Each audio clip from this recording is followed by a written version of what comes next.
who are younger, I can see them, and thank you for coming. Can I invite Kefale Alemu to speak about the purpose of the meeting? Kefale Alemu is a member of Tribal Solidarity Executive Committee, is originally from Ethiopia, and he speaks about human rights of all of the people. Let's welcome him. Thank you, Mr. Chairman. Good evening. Human rights are universal and fundamental freedoms of entitlement, which are inherent to all human beings, regardless of gender, nationality, sex, ethnicity, religion, color, or any other categorization. In addition to this, human rights are relevant to all of us, not just those who are facing repression and mistreatment in Ethiopia, Iraq, Sudan, and in other parts of our planet. The purpose of today's meeting is to demonstrate the significance of working together with different people who have been experiencing or witnessing violations in their respective countries, and to create solidarity between the very victims of the people of different countries. In spite of the recognition of the United Nations Human Rights Declaration, many dictators like the ethnic-based tyrant in Ethiopia, the Ethno-Secterian quota system in Iraq, the authoritarian regime in the Sudan, and other repressive regimes around the world ignore human rights and commit crimes against humanity in different forms with impunity. Today, more people are being killed by dictators than by conventional wars and natural disasters. Ethnic, religion, territory, corruption, and interest-based attitudes are the main causes of human rights suffering that will continue to lead us to the current as well as the future international community to a serious disaster, i.e., we cannot meet the need of the present as well as the future generations internationally without defending human rights inclusively. It is the responsibility of the current and future generations to ensure the fundamental rights and the well-being of mankind, to sustain the inspiring science and technology progress of our wonderfully developing and integrating world. We believe that human rights should be given the highest priority as global warming, terrorism, and environmental degradation. Dictators and irresponsible governments are the main causes of instability and crisis around the world, using their divisive policies and corruption as a tool to suppress, marginalize, and polarize certain parts of society. This in turn produces misery and anger, which ends up in genocide and destruction of habitats and services around the world. Corrupt and criminal regimes support each other to extend their unlawful activities inside and outside their controlled land.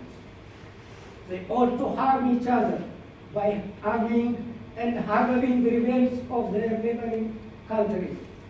It is also distressing that the ethnic-based junta in Ethiopia has continued its shocking crimes by systematically changing its appearance and by changing new fake changes. We have been witnessing that the regime in Ethiopia have been releasing and imprisoning few dissidents again and again for its vain propaganda. Furthermore, the regime has been kidnapping and harassing even British and other European citizens in collaboration with other lawless countries. Modes, codes, and types of human rights violations vary from country to country, but all of them end up in the violation of the universal and fundamental freedom of entitlement by committing arbitrary killings, tortures, displacement, marginalization, segregation, imprisonment, intimidation, and harassment of innocent people, including the elderly, women, and children. That is why we strongly believe that individuals or group of people from victimized countries must work together with international community, third-world solidarity, human rights organizations, and responsible governments to discourage such unholy and inhuman alliance between dictators of different countries. On behalf of the organizing committee, I thank the British government and all party parliamentary group on third-world solidarity. It is my pleasure to thank Member of Parliament Liz Lewis and Member of Parliament Kevin Colin for sponsoring this meeting and for enabling us to meet in this wonderful room. I thank CBE Alderman Mushtaq Lasharie, journalist Saundra, Satterlee, Professor Victoria Abdullah, Mr. Hashim Al-Hashimi, and Mr. Abdul Malik Ilboit for their great work and contributions. I want to thank you all for giving your valuable time and for attending this important humanitarian meeting. Thank you very much. Thank you very much, Kefale. I think the one message which Kefale whole speech is that we live all in the United Kingdom. We are most of us citizens of this country. This is a democratic country which has upheld human rights, and they claim that they are very champions of human rights and democracy. So let's work together in respect of working in different groups to make sure that we raise our respective countries' human rights as much as we can. Now, my next speaker is from Iraq. He is representing Iraqi Democratic, Faisal Abdullah from Iraqi Democratic Movement. Well, thank you, Mr. Speaker. On behalf of the Iraqi Democratic Movement, I would like to thank all who worked hard to organize this important meeting on human rights issues in countries including Iraq. We are pleased and hopeful that this meeting and the discussion will highlight the Human Charter and many international conventions. This meeting comes at a time of great importance, as we have just marked the 15th anniversary of the organization working on the ground, dealing with such issues, but the response of the authorities, namely the security and police, is a sham. International human rights organizations have also failed to highlight such abuses and press the Iraqi government to investigate these crimes and so violations. We believe that there is no real effort to rebuild and to reassure these communities, and there is no clear mechanism for families to track their number where it came or disappeared. The line of legal process and responsibility are level and shaky. 15 years of conflict, sectarian and ethnic tension have taken their toll on the fabric of the society and on social peaceful norms. In such a climate,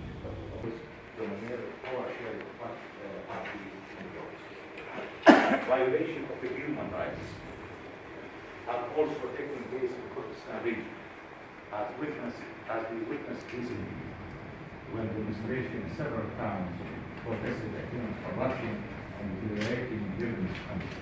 International human rights organizations such as Human Rights Watch reported to the history.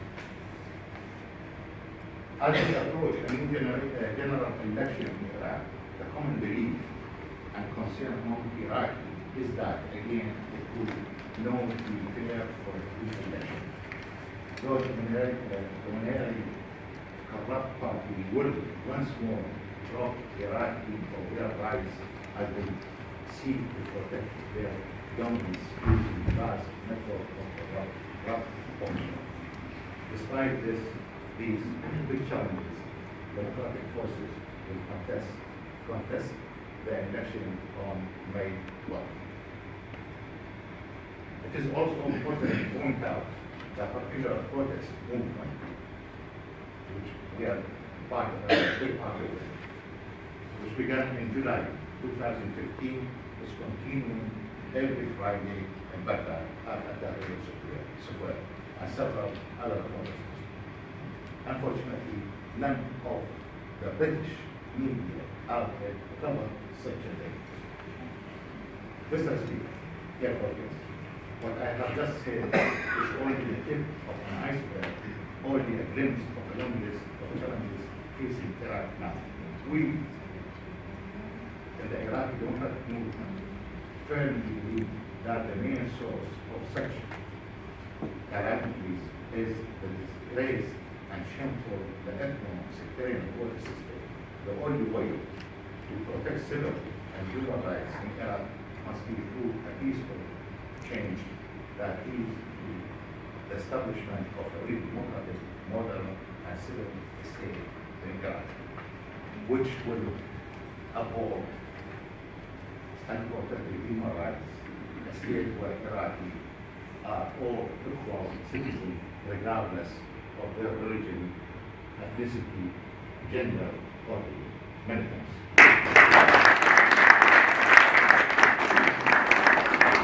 Thank you very much, Faisal Abdullah. There was a program on BBC on 9th of April this year, 9th of April, a program, and one of the commentators said that although we overthrew on today Saddam Hussein, who was a tyrant and a dictator, at least at that time there was a secular society in Iraq which is now divided and broken.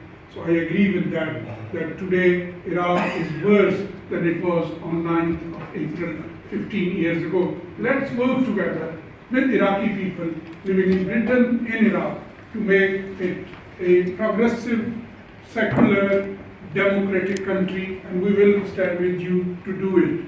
And center in UK, and also he is representing Sudani Lawyers Association in UK, Nour. Welcome. Thank you so much. Thank you for inviting me to address this important meeting. I'm delighted to be here and to be giving this opportunity to speak to you on the current situation in Sudan. Sudan human rights report continue to be defined by government attack on civilians in the three war zones, repression, violation of basic civil political rights, including torture, rape, restriction of religious freedom, and disregard for obligation on civilian protection and the international humanitarian law. In all three war zones, access to rebel-held areas in Nuba Mountain and Blue Nile is completely blocked. An ethnic cleansing campaign against people of Jabal Marra by the rebel support forces is ongoing since January. Rebel support forces and other government-aligned militias attack civilians on daily basis. After its genocidal campaign in Darfur, the government now is using it as a tool of repression.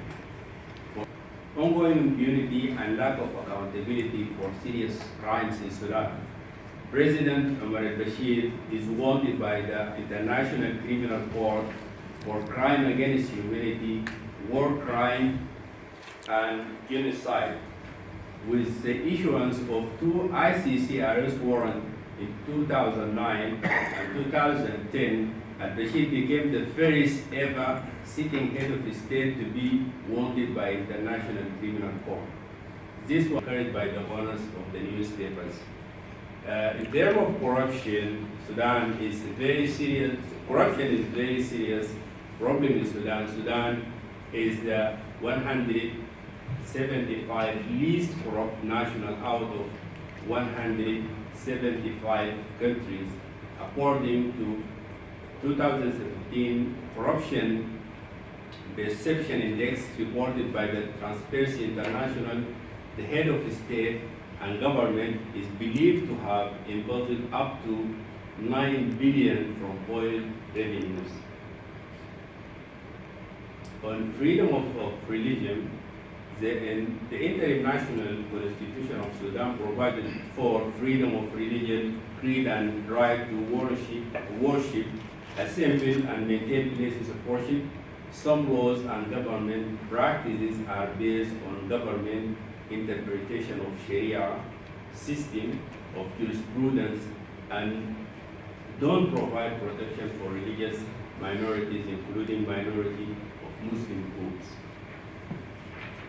It's well documented that there were reports of authorities detaining Muslims, including an imam, and arresting, intimidating, and detaining Christian clergy and church members on religious grounds, denying permits for the construction of churches, closing, demolishing existing churches, and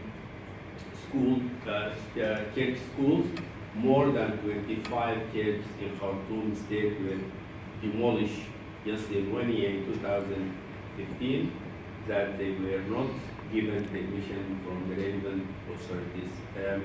Our recommendation for the UK government and for the international community that we call for rethinking of the EU support to Khartoum process and Khartoum regime, consider sanctioning human rights abuses and corrupt individuals in the government under the Criminal Finance Act, and strong action against torture in Sudan. Thank you so much.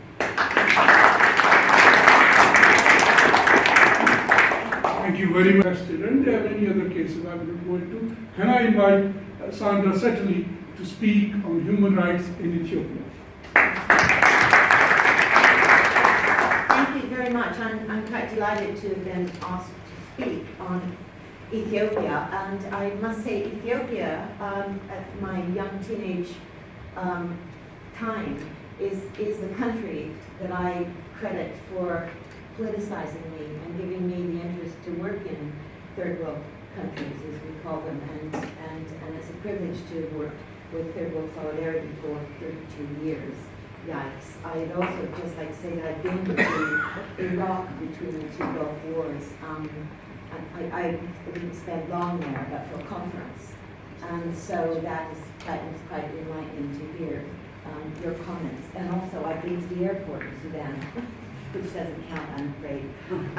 I have a few comments on Ethiopia, and it's all self-explanatory.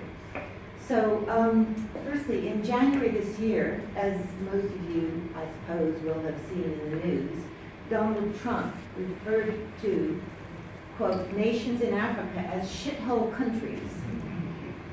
Although I hesitate to quote the President of the United States, who the former FBI Director James Comey has just described as a liar and a man of weak morals. With regard to Africa, it is the case that Ethiopia today is an African country with an appalling record of human rights violations. Shitty, therefore, may be apt in this context, if you will pardon my syntax. Even the United States House of Representatives and Senate have recently condemned human rights abuses in Ethiopia, despite the U.S. government's military engagement in the Horn of Africa with the compliance of the Ethiopian government. Contradiction looms to mind. But then, in certain respects, this could be seen within that old adage, the name of the game. Take the economy.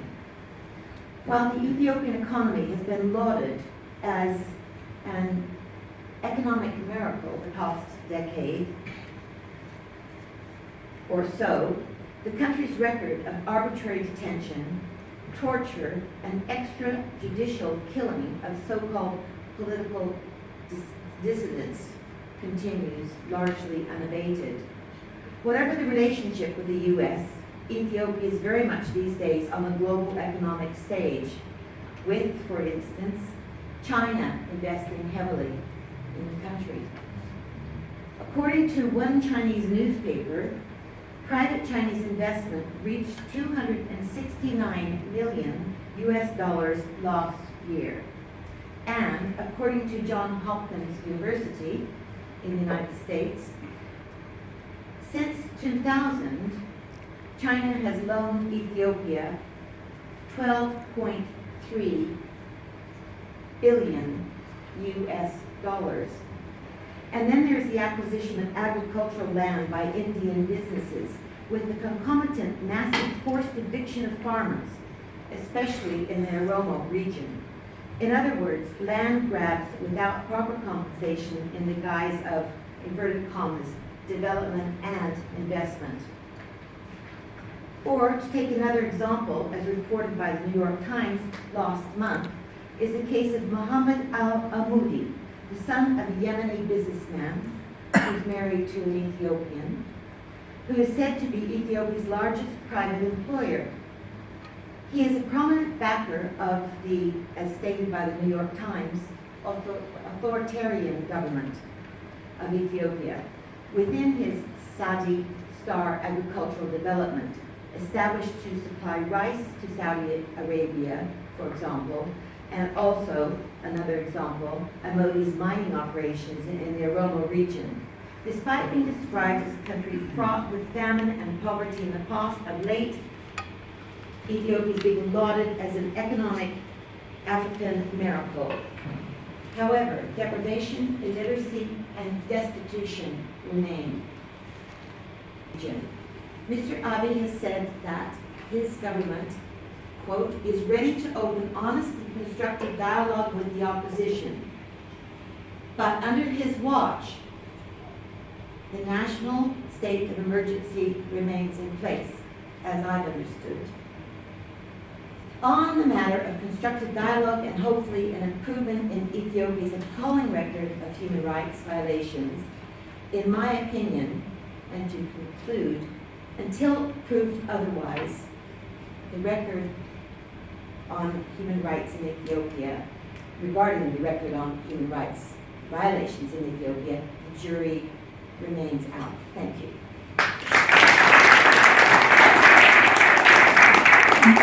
Say a word. Thank you very much. Well, good afternoon, everyone. Salam alaikum. Just come from a protest which was held just outside of Parliament. This one concerned Kashmir. I think in terms of the list of countries where a diagnosis of ill health could be made, the list could be indeed very, very long. Intervening period, we've had such tremendous devastation, physical devastation, psychological devastation, loss of lives, people grieving, and I think it behoves us to act as moral agent in order to do everything that we can on a daily basis, so that eventually together, journeying on the long road to freedom, as Nelson Mandela once said, perhaps we can achieve that goal in our lifetime. Thank you very much, sir. That's it, Abdullah. We need to understand the present to plan our future. We don't need any enemy. We have become our own enemy by ourselves. We need to understand simple methods, simple facts. Unity is strength. We all are adults and want to be recognized, but we need to know, united we win, divided we fall. We must come together as united force We should lower our personal guards and should lay down our differences and become one body and one nation. At this platform, I will invite and I would love to invite you all on the 18th of this month when Narendra Modi, the Prime Minister of Kashmir, is coming here.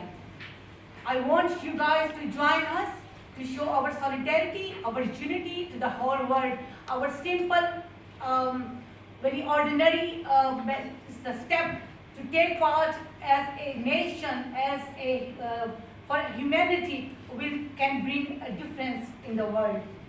Please, I will look forward to see you all and I will wait for you all. Thank you very much. Thank you. Floor is yours.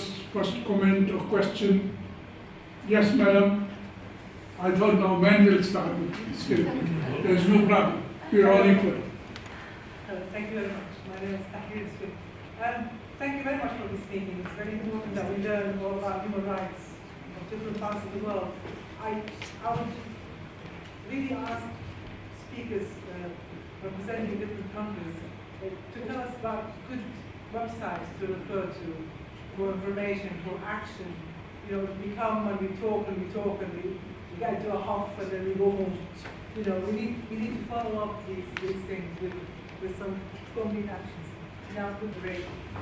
In 2010, Amnesty International wrote a report saying the judiciary system in Iraq is broken. When the judiciary system is broken, you can't protect human rights. All the judges in Iraq are either politically minded or are under pressure and threats to comply with what the government and other powerful bodies like militias and things like that. The militias can actually. I just wanted to take one point that Ms. Satterlee raised about thinking. Thank you for all that. She raised economic growth. And the double-digit economic growth that the Ethiopian government has been talking for the last 27 years. The World Bank has been talking about the Ethiopian double-digit growth. IMF has been talking about the Ethiopian economic growth. The Ethiopian government says 12%, World Bank says no, it's 11, IMF says no, it's 10. But they all talk about economic growth. They are focusing on economic outputs. They don't talk about the economic growth. Ethiopia now owns $123 billion in loan. See, this is excluding what the British government and the American government have been pumping into that country for the last 25 years.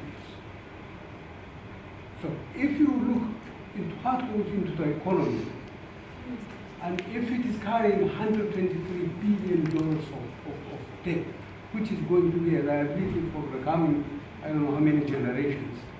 And this Ethiopian government, I've lived under 3 governments. I've lived under Haile Selassie, I've lived under Mengistu, and I've lived under this. They are the most corrupt. They are the most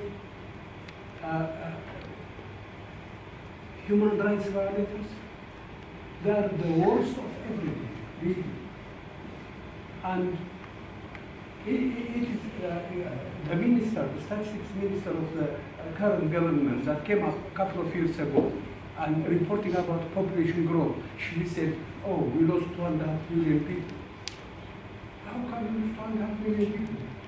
I mean, you know, but in Ethiopia, there have been so many experiments going within the country, within the population. It is an ethnic-driven politics, an ethnic-driven federation that we have got. It's very antagonistic. It is supported by governments like the Sudanese government.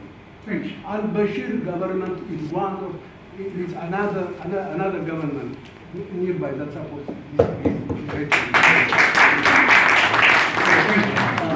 I really wanted to bring out this thing that it is really, it's not like, we can say that the Nigerian government is corrupt, we can say Bogasa is corrupt. No, the Ethiopian government is the most corrupt in Africa. I understand.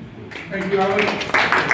the meeting which we started with on Ethiopia, it was about 9 years ago in 2009, was on corruption in Ethiopia. And there was a gentleman who traveled from Canada, and he proved that how about 8 billion of that corruption has been taken out by then the Prime Minister who started in 91. So yes, we have done meetings on even particularly on corruption. I agree with you. And again, because I will allow the speakers to come back at the end instead of coming back on each question or comment. Now the next, I want to give the floor to another lady who is Secretary General of Pakistan People's Party of woman wing in United Kingdom. I know there is a Councillor Mansoor Ali sitting from Bangladesh. There is Amir who is sitting from Sri Lanka, who is very senior, from People's Party, from Muslim League, from all. So we are here as a united nation of the world. And this room represents that. We are more representative than even Gorton, where this meeting is happening of Commonwealth. Samia Ali.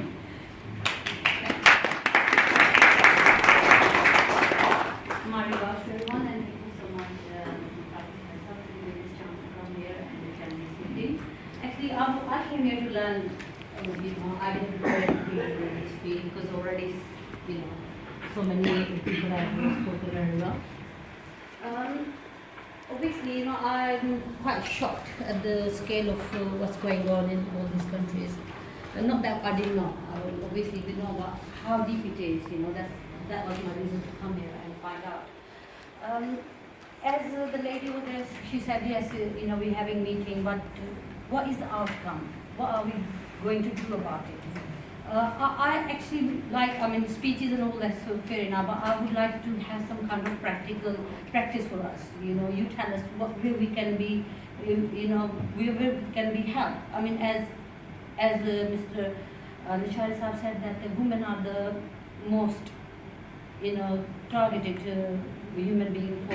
There are actually, in some countries, the animals have got more rights than humans have got rights in these third world countries. It's a shame we call it third world. It's only one world. Why there has to be third world? I hate this, name third world. Where does it come from? It comes from corrupt politicians. And who has made them corrupt? Us, by voting them. We have to make sure that we vote people who are sincere, but obviously it's very hard to find out until they come in the government, and then we know no, they're not sincere. Thank you. So all I can say is the answer, in my small opinion, is unity. Let's get together. Thank you. Yeah. Thank you very much. Anybody? Yes.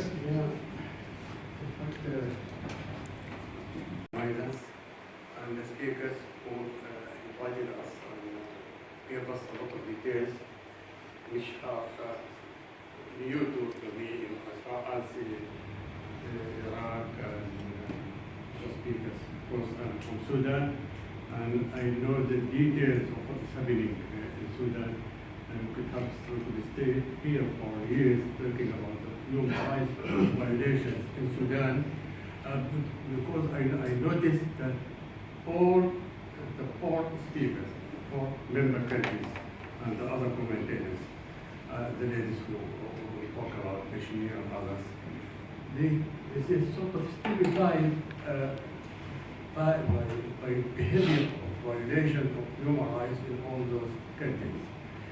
For Sudan, al-Bashir, as mentioned our friend, al-Bashir is the most corrupt person, and the regime is the most corrupt regime, and the worst human violations in all the world. And they have been condemned by the Human Rights Commission so many times. So this has to be checked. We have to revisit the engagement program of the UK as a solidarity group. I think we need to meet regularly and have a sort of more organized work and Thank you very much. I know the own working. Hashim, you wanted to say something. Just a few words. Thank you very much, Mushtaq. Thank you for organizing this meeting with colleagues Abdullah and Kefale. Just wanted to pay tribute to our colleagues and friends at the front line in these countries, fighting for human rights and protecting human rights. And they don't attend meetings like these. They risk their life, go to refugee camps, document human rights abuses, publish it, and we should all together, as we can see from the discussions, there are common threats. Corruption and abuses, human rights abuses go hand in hand, whether it's in Africa, in Sudan, Ethiopia, Iraq, Kashmir, everywhere. So we should put pressure on the international communities, our governments, to actually help NGOs and human rights activists in the countries. We're lucky today we have a colleague who have a first-hand experience in building capacity for human rights activists. Maybe you want to say a few words about the al-Amal organization and their work in human rights activities. Thank you very much. Yes, please. Thank you. Thank you, Mushtaq. I'm a member of Iraqi al-Amal Association, which was established in 1992, and has been active ever since in Iraq. Firstly in Kurdistan, and then in the whole of Iraq. Part of its activities is human rights, women issues, advocacy, training, and what have you. And although, as Hashim said, we do share a lot of the symptoms of human rights abuses everywhere in the developing countries, there are certain elements of individual issues and challenges in every country. And what I would say is that in order to achieve those in developing countries, in standing for human rights, requires, first of all, clear vision as to what we want. And second, proper action relevant to that country. Not every country is the same, and not every action should be the same. And thirdly, is a collective action. Individual action doesn't work. Collective action. Challenging the government in 2010, Iraqi government in 2010, and took the Speaker of Parliament at that time to court for breaches of the Constitution. Had the support of 800 NGOs in Iraq, and that's the success in reality. Thank you very much. Thank you very much.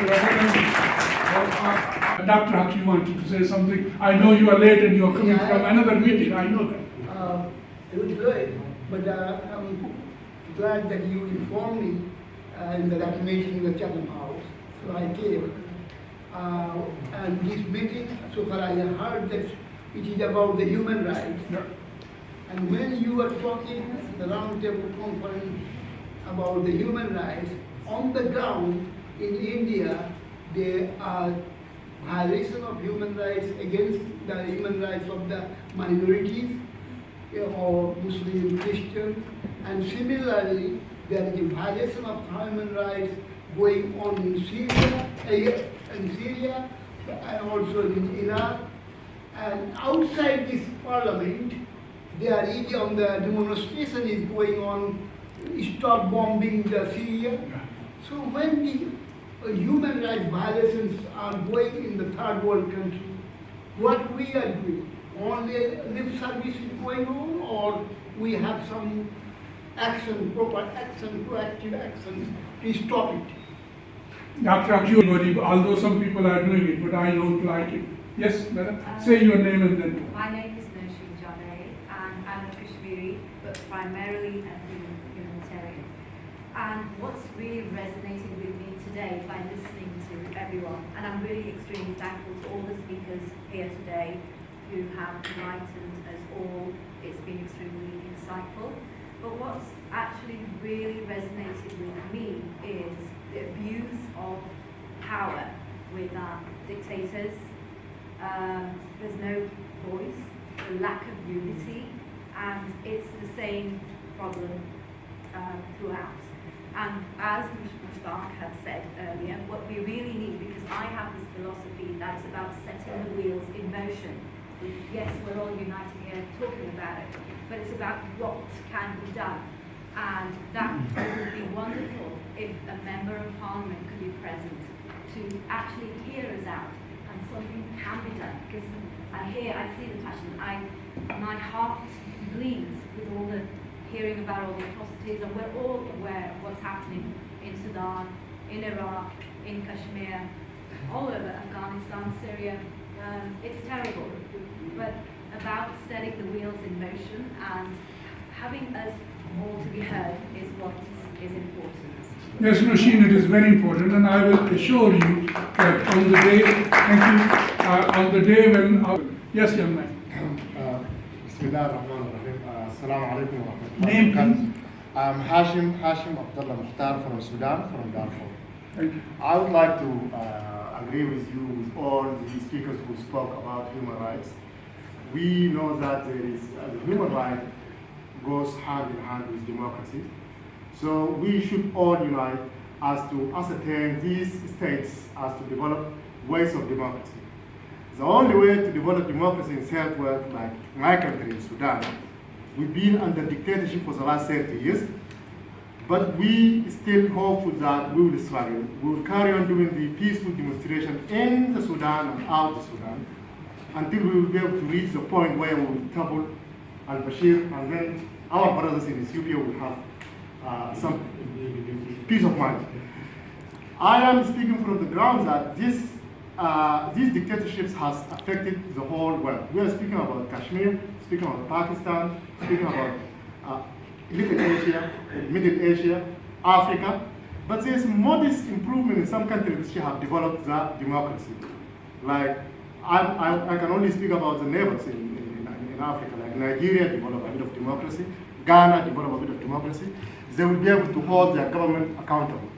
I would also say that our brothers in Iraq, they have a democracy. It is better to have a democracy rather than a situation where we don't have anything. In Sudan, you will be killed if you spoke about any issue of corruption. Or in my place, I'm from Darfur, we have 200 displaced camps. And there was a genocide going on in 2003. The whole population, almost half of the population of Darfur, are now sitting in these displaced camps. What did the government, the Sudan government did? They chucked all these non-governmental organizations, 13 of them, the major non-governmental organizations have been thrown out of Sudan and be left with nothing. And the international community doesn't listen. They are very, very picky in responding. We don't want to pick a fight against the international community.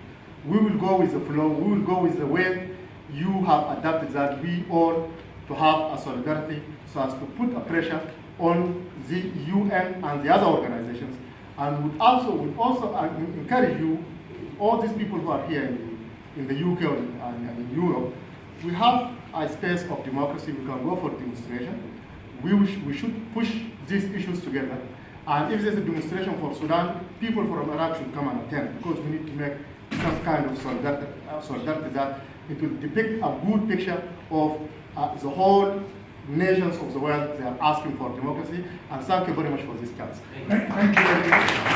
I think I will work with you colleagues, to hold another meeting possibly, because there is a holidays period from July to October. So in October we will hold another meeting of these 3 countries, possibly another, we will add 1 or 2 more countries, but we will speak about it in October. And let's do 1 and 2. Can I ask, these are the 2 last, and then I will ask the speakers to respond to you. Yes, Faisal Khan sir. Peace be with you all. are very sad, deeply touched by the stories of human rights violations.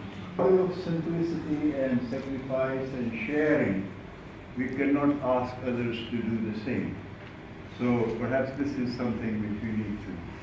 I remember Ethiopia, I'm more touched by Ethiopian human rights violations.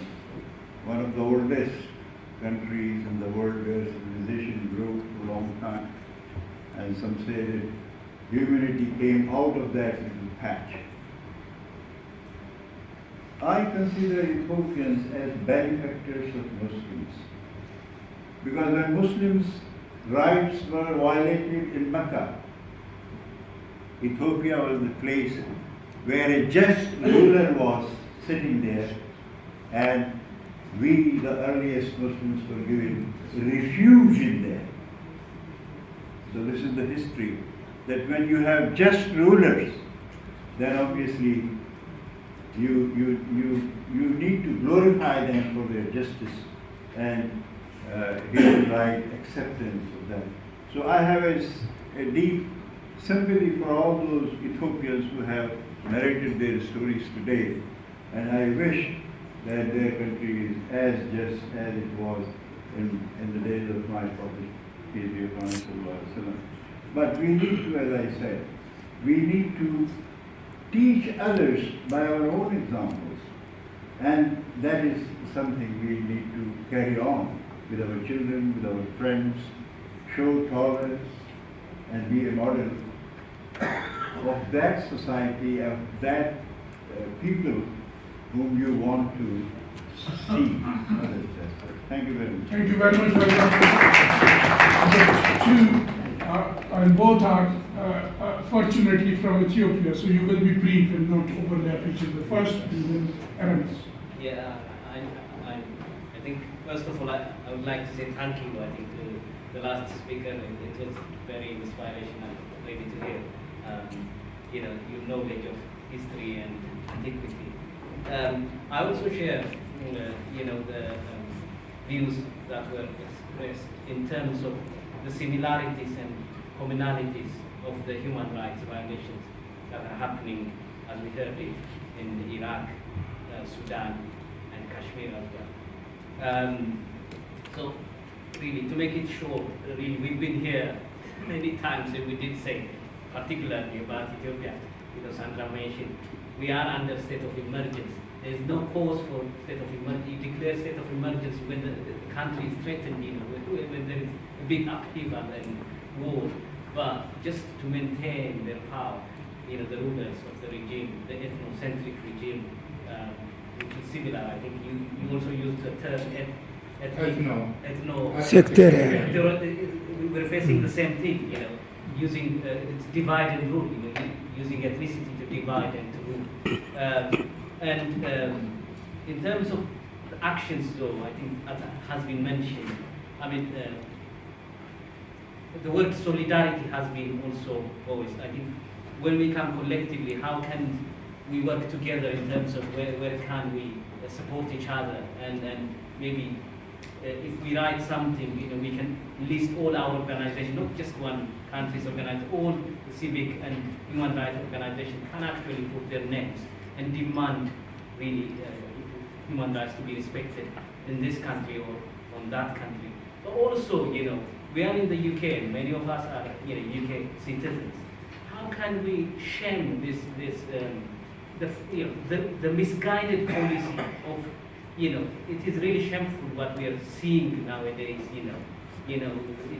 This country had been great leaders, but what's happening now, and all this intervention in the Middle East and in the whole world, the whole foreign policy is misguided. You started by saying, they are now looking into security rather than ethical policies. So, as long as it suits this country's interest, they are just disregarding human rights. So they need to be shamed. And also, we have to use, as you said, elections and other means, really, to maybe to change and we will bring people who would listen to us. But kind of collective action, I agree. We need to think about collection action to relevant organizations, countries. And I mean, if we think along that line, under the circle of solidarity, how can collectively make more voice, our voice be heard and be more effective in terms of influencing policy, especially the foreign policy of the UK is going down the drain as we can see. Thank you very much. Yes, sir. For the people which are standing for this noble cause of human rights, I want to remind you one about it. The Ethiopian government is spending the highest amount of money for lobbying. It is not only employing those particular people with lobbying or in connection with governments, but they are sending people, Ethiopians, to participate in social media in every corner as refugees and convince people that things are going smoothly. So, to mention you one thing, I call it the joke of 2018. Before our Prime Minister resigned, he said he's going to close the Central Intelligence Agency. They were torturing people. So people shouldn't be misled by that kind of information. That's what my point is targeting. So when he mentions that, he was blaming the previous government as if they are using it for torture. But in actuality, in that same place, within the same government, within his own prime ministership, people were being tortured. Ladies were being naked in front of men. Maybe 10, 15 men, they are interviewed after their release, and being beaten up. Men are almost incarcerated. They couldn't even bear children. These kind of things are happening, and that person is telling us that they are closing that Central Intelligence Agency. So please don't be misled by those informations and be aware. And the second point to mention is the UN. You're mentioning so many things. The UN, I call that organization an organization with a false teeth, because that organization passes so many resolutions, but in the night time, I think they take out that false teeth and sleep. Nothing happens. So, to tell you one fact, last year, in 2017, World Health Organization employed part and parcel of Ethiopian government minister as the secretary of World Health Organization. What kind of UN do we have? So all of you, you have to be aware, and we have to do something with it. Please. Thank you. Thank you very much, Faisal, Abdullah, to start with, and then I will conclude in conclusion. Well, a couple of things. In response to the lady who raised so many questions, in fact, there is no shortage of human rights abuse in Iraq nowadays. And true, it makes our work is very difficult to trace every individual case and follow it to trace it. We are trying our best to exhaust all the venues, including the solidarity here and approaching people. And to give you an example, that the Iraqi government is not interested in the culture of human rights, they are not present here. Thank you very much. Thank you, Saundra. You wanted to respond especially to a couple of points. Yes, I mean, some points that were raised, and the last gentleman there talking about lobbyists. In my research for my comments today, I came across a lot of that, where the Ethiopian government has put a lot of time in terms of websites. When you pull up something like UNICEF or the United Nations Development Program, you go right into the Ethiopian side of that, which has a lot of information that you have that you don't want. That you want to look at the larger picture, which when you go to UNICEF main site you can find. And so I encountered that. But to Mr. Alem, I do apologize, because in no way was I praising the Ethiopian economy, not at all. Quite the opposite. In fact, I could have prolonged my comments alongside. I was trying to make the point that you have a country whereby in some kind of economic indicators that are used on a global basis in macroeconomics, things have gotten better. But that does no good at all for most of the people. It's for the elite, the corrupt, their pockets are lined. And this is a huge problem. I mean, the displacement of people, I made reference to that. It's a very sad and sorry situation. This country has had a similar problem insofar as Margaret Thatcher lowered taxes for the wealthy and talked about very vociferously the trickle-down effect that was supposed to take place.